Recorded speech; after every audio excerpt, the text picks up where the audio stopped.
അസ്സലാമു അലൈക്കും. നമസ്കാരം. ഞാനിപ്പോൾ ഒന്ന് സൗദിയിൽ പ്രവാസികളോട് പ്രധാനപ്പെട്ട കാര്യം കേട്ടോ.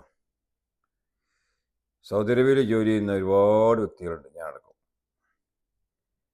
16 വർഷം മുമ്പ് ഒരു ഫാമിലിയിലുള്ള ഒരു ചെക്കൻ.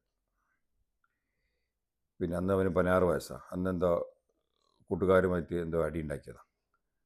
അങ്ങനെ അവൻ നാട്ടിലേക്കൊക്കെ കേസൊക്കെ സോൾവ് ചെയ്ത് അതൊക്കെ കാശൊക്കെ കൊടുക്കുകയെന്ന് ചെയ്തിട്ട് ഇവിടെ കയറിപ്പോയി. ഇപ്പോൾ അവന് 32 വയസ്സായി.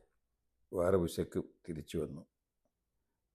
കുഴപ്പമൊന്നുമില്ല. ഇപ്പോൾ ഇക്കാമ അടിക്കാൻ വേണ്ടി ജോദാത്തിൽ പോയപ്പോൾ പിന്നെ അവിടുന്ന് പറഞ്ഞ് തർഹീലും മുഖേന നാട്ടിലേക്ക് കയറിപ്പോകണം. ഇക്കാമ അടിക്കാൻ കഴിയുന്നില്ല.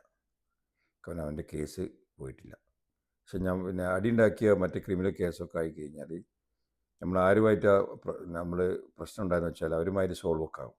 അവർക്ക് കാശ് കൊടുക്കാനുള്ള കൊടുത്തൊക്കെ സോൾവ് ആവും, മറ്റുള്ള കാര്യങ്ങളൊക്കെ ആവും, പൊരുത്തപ്പെടുകയൊക്കെ ചെയ്യാം. പക്ഷേ ഗവൺമെൻറ് സിസ്റ്റത്തിൽ നിന്ന് അത് മായില്ല, അത് സോൾവ് ആവില്ല. അപ്പോൾ പിന്നെ ഇവിടെ ആജീവാനതായിട്ട് വിലക്കാണ്. അപ്പോൾ ക്രിമിനൽ കേസ്, അടിപിടി, എന്ത് കേസാണ്, അങ്ങനത്തെ കേസുകളൊക്കെ ആണെങ്കിൽ ആജീവാനത വിലക്കാണെന്ന് ഉറപ്പെടുത്തുകയാണ്.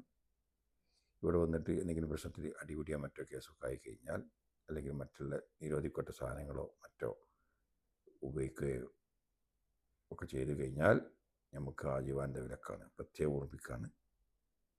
സൗദി അറേബ്യ സിസ്റ്റം അങ്ങനെയാണ്.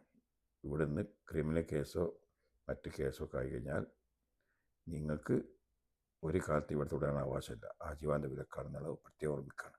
മറക്കണ്ട. അത് സംശയം കൊടുക്കാം. അസ്സലാമു അലൈക്കും.